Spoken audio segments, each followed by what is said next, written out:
Antes que nada, muchísimas gracias por la invitación y bienvenidas y bienvenidos a todos. No sé si nos conocemos por ahí, por eso me gustaba empezar un poco contándoles muy brevemente qué trabajamos en el programa de justicia fiscal de ASIG, que es un programa bastante nuevito en la organización. Si bien inicialmente trabajábamos mucho con la herramienta de análisis presupuestario de forma transversal a todos los temas en los que trabajamos, recientemente sentimos la necesidad de crear este programa con la idea de promover una inversión pública suficiente y progresiva, de visibilizar las inequidades que muestra la política fiscal y que vulneran compromisos de derechos humanos y así rebatir mejor los argumentos vinculados con la escasez de recursos, impulsar la transparencia fiscal e incidir en la implementación de reformas tributarias progresivas y fortalecer también la capacidad de incidencia de otras organizaciones de la sociedad civil con las que solemos trabajar en conjunto y que trabajan especialmente derechos económicos, sociales y culturales para que las prioridades en la asignación y la ejecución presupuestaria se vinculen directamente con la garantía de los derechos. Trabajamos especialmente dos dimensiones de la política fiscal, la presupuestaria y la tributaria, no tanto todavía otras de las dimensiones de la política fiscal. Una de las preguntas disparadoras era cómo empezamos a vincular los derechos humanos y la justicia fiscal, y ahí, como les adelanté, inicialmente el trabajo de ASIG estuvo muy enfocado en el análisis presupuestario como una herramienta para discutir la asignación de recursos adecuados a políticas públicas. Me voy a poner, perdonen, un segundo el reloj, así no me paso del tiempo. Pero bueno, para hacer ese análisis, primero necesitamos saber con qué datos contamos y cuáles datos nos faltan. Por ejemplo, en Argentina, luego de también meternos más en conocer, navegar los documentos presupuestarios disponibles, la información que publica el Estado, encontramos que en lo relativo al gasto público directo se publica bastante información sobre recursos, gastos, incluida información sobre la ejecución bastante detallada y actualizada. Nos encontramos con que no hay tanta información o no hay información al mismo nivel de detalle sobre los gastos tributarios. Por ejemplo, no sabemos quiénes son los beneficiarios de todos los gastos tributarios, las estimaciones son poco claras, no se discuten anualmente como sí se discute en los programas de gastos directos, y entonces encontramos como ahí un lugar como de oportunidad para la incidencia y para exigir más transparencia y más información. ¿Qué herramientas utilizamos cuando nos encontramos con que no hay suficientes datos para hacer este tipo de análisis? En primer lugar, pedidos de acceso a la información pública,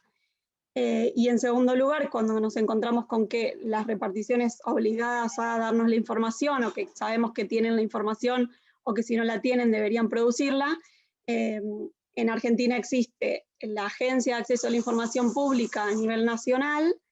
y también la posibilidad de judicializar cuando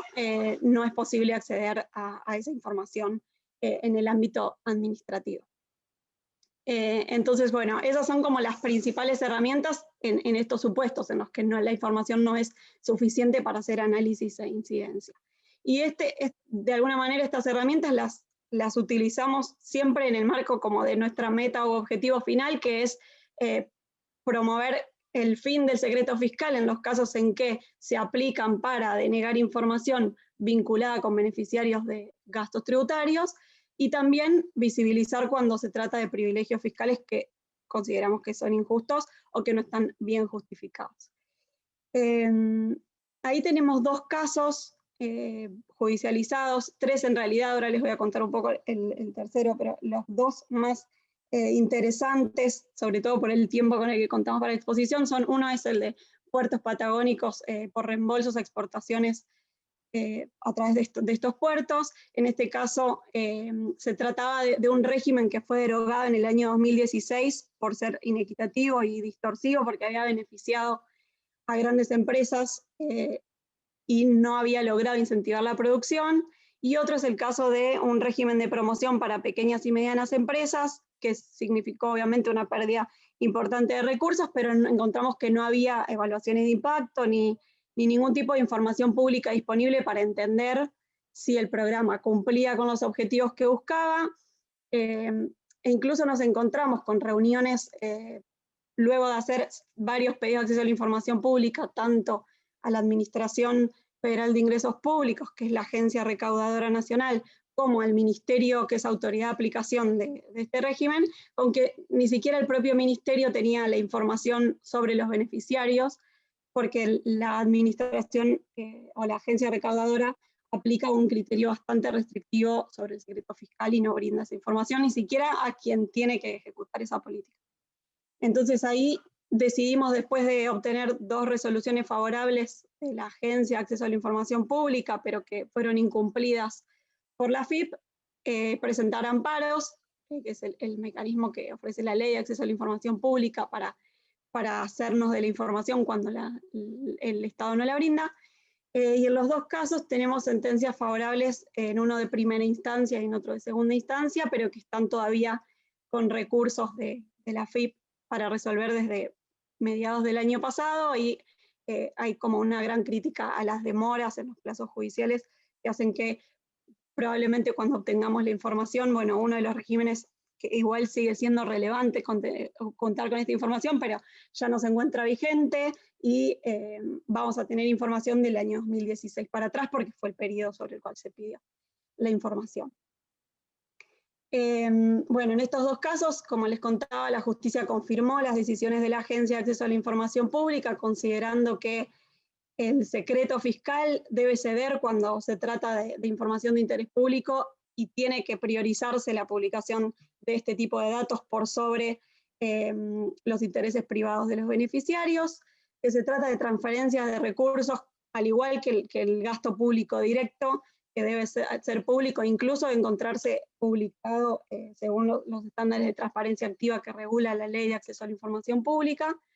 Incluso hizo una aplicación de cierta jurisprudencia nacional, en la que la Corte Suprema de Justicia de la Argentina entendió que no se trata de datos que deberían ser considerados sensibles, los datos personales de beneficiarios de subsidios o transferencias directas, y entonces se aplicaba de la misma forma para los beneficiarios de gastos indirectos o gastos tributarios como estos en los que estábamos reclamando el acceso a la información. Otra de las preguntas disparadoras era por qué elegimos esta dimensión, digamos, de la política fiscal, o por qué elegimos los gastos tributarios.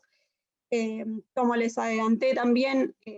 hay mucha menos información sobre los gastos tributarios que sobre los gastos directos, y a pesar de lo elevado de su costo, en Argentina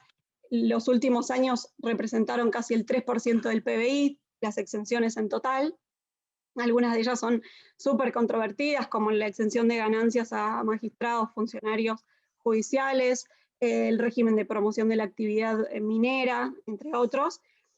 Bueno, y ahí encontramos que mientras un programa de gastos directos, como por ejemplo la asignación universal por hijo, que es una de las transferencias directas más importantes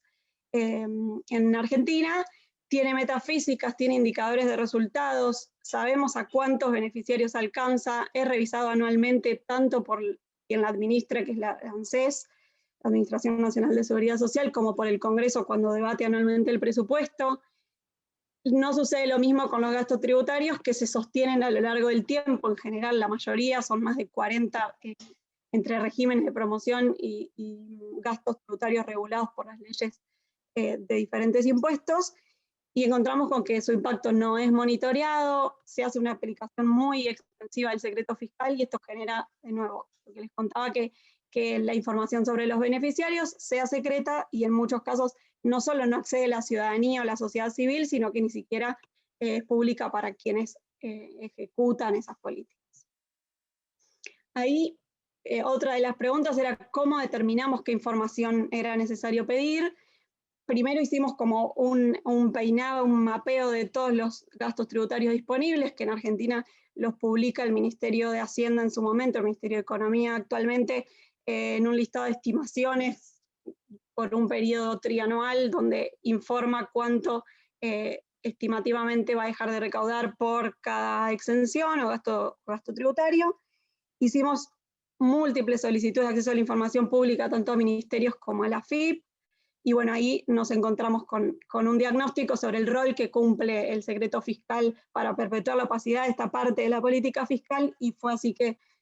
pudimos entender un poco mejor qué pedir, cómo, a quiénes. Ahí hay un tema con la comunicación y la divulgación de este tema. Entre los desafíos identificamos, por un lado, como mucha dificultad para entender en qué condiciones el Estado exime a ciertos sectores, personas, empresas, del pago de impuestos. No solo hay poca información, sino que también hay poca claridad sobre la forma en que la agencia de recaudación sistematiza esa información, cómo son sus bases de datos. Hay muchos tecnicismos como en los mecanismos de recaudación que siguen siendo opacos, y nos pasó en un caso en el que pedimos información sobre condonaciones, donde todavía nos encontramos discutiendo en segunda instancia si la AFIP tiene o no y cómo puede hacer para brindarnos la información sobre beneficiarios de condonaciones, porque parece que la forma en que recopila esa información no le permite ir para atrás en el tiempo a buscar los listados. Y es muy difícil también ahí encontrar argumentos para discutir cuando la discusión se vuelve más técnica y no tan de derechos, digamos, porque no hay dudas que es información pública, el tema es cómo procesarla para brindar.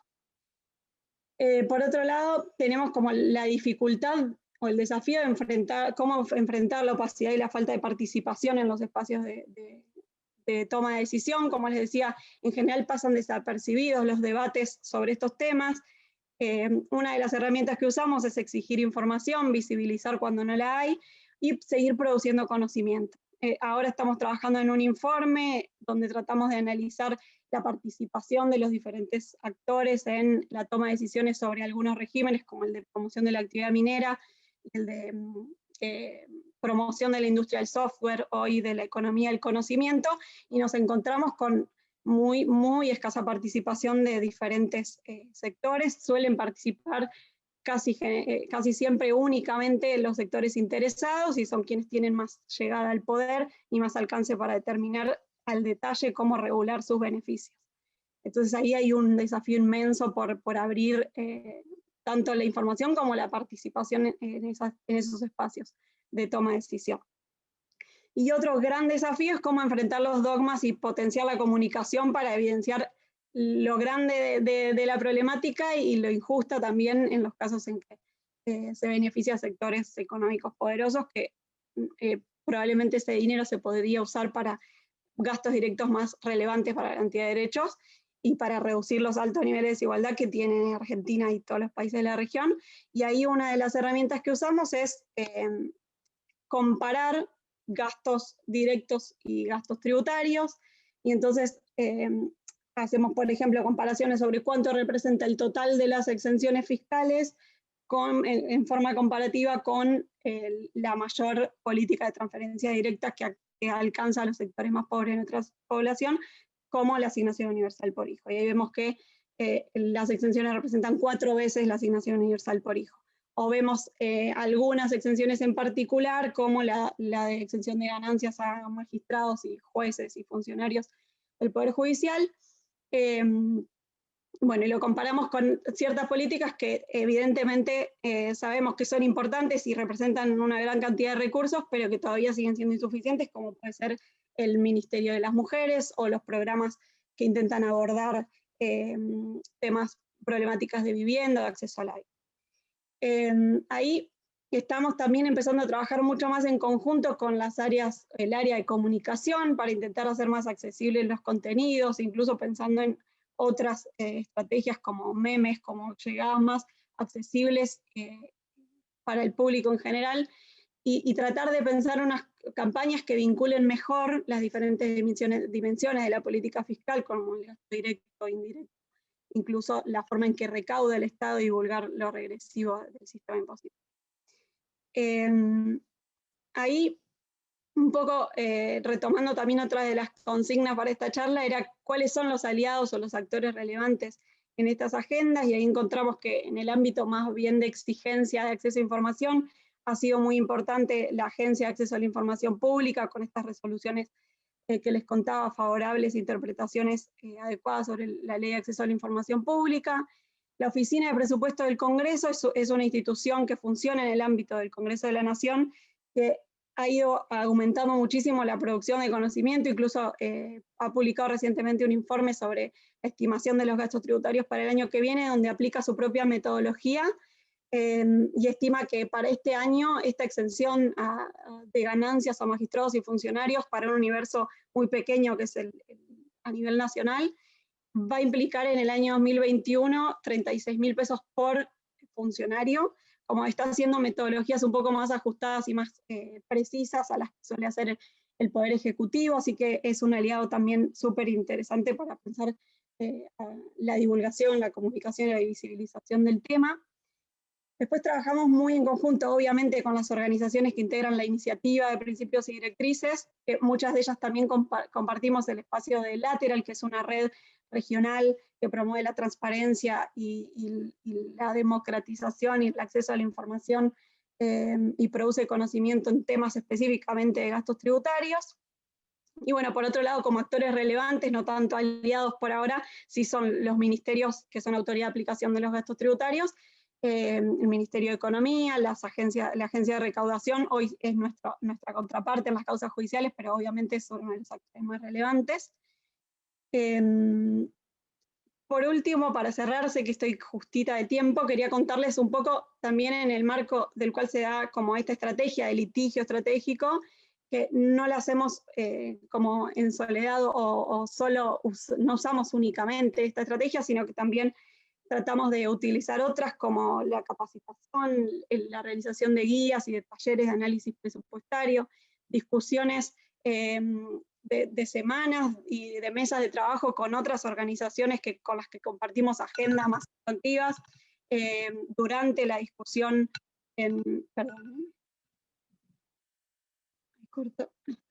Durante la discusión del presupuesto en el Congreso solemos reunirnos con organizaciones con las que trabajamos las diferentes agendas, así, niñez, discapacidad, género, salud mental, vivienda, hábitat, demás. Y hemos conseguido en algunos casos que algunas legisladoras y legisladoras se comprometan con algunas políticas e incluso visibilizar cuando hay asignaciones insuficientes, conseguir que se asigne más presupuesto, poder durante el año en coalición monitorear la ejecución presupuestaria. Para eso estamos trabajando en una plataforma que intenta sistematizar la información disponible y mostrar de alguna forma más accesible cómo es la ejecución a lo largo del año, cómo es la asignación presupuestaria a nivel nacional. Ahí, como aprendizaje, si termino, nos encontramos con que la incidencia presupuestaria da resultados y es más poderosa cuando se hace en coalición con otras organizaciones. Consideramos que así sola no hubiese conseguido muchos de los logros que consiguió si no lo hacía con otras organizaciones. Es determinante para hacer análisis presupuestario, si bien hay que adquirir algunas capacidades técnicas, lo más importante es saber sobre los derechos sobre los que trabajamos y las comunidades con las que trabajamos. Es muy útil para las y los legisladores el análisis presupuestario que hace la sociedad civil, porque muchas veces no lo hacen desde sus oficinas, y que si bien pocas organizaciones hoy en Argentina usan esta herramienta, hay muchísimo interés en aprender a hacer análisis, en hacer incidencia, y esto sucede tanto a nivel nacional como local. Perdón por haberme extendido, quedo a disposición, ahí está mi mail para quienes quieran compartirles lo que hemos trabajado y seguir conversando.